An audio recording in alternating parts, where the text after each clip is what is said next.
Homeopathy એટલી advance therapy છે કે જે જ્યારે જન્મ થયો ત્યારથી જ બહુ આગળ વધી ગયેલી છે. અને જો તમે હોમિયોપેથીનો ઉપયોગ કરો છો એટલે સમજી લો કે તમારી પાસે લગભગ એડવાન્સ આનાથી વધારે કશું નહીં હોય.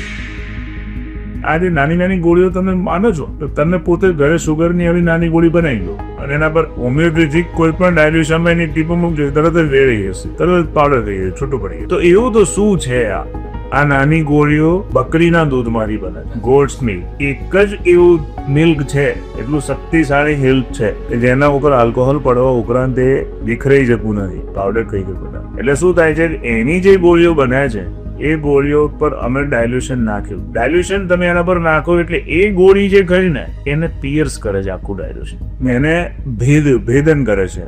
એ ગોળી પર ટીપું પડ્યું અને ભેદન થયું.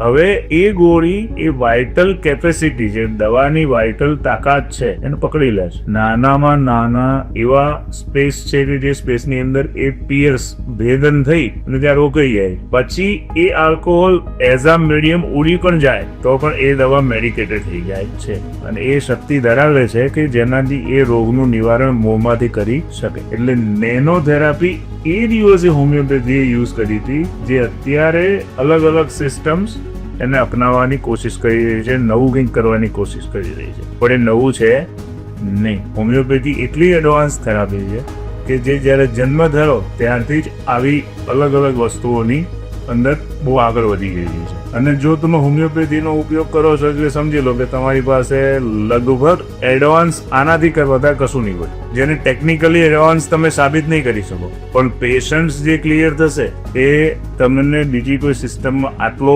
બહોળો પ્રતિસાદ પેશન્ટ તરફથી પોઝિટિવ મળશે નહીં.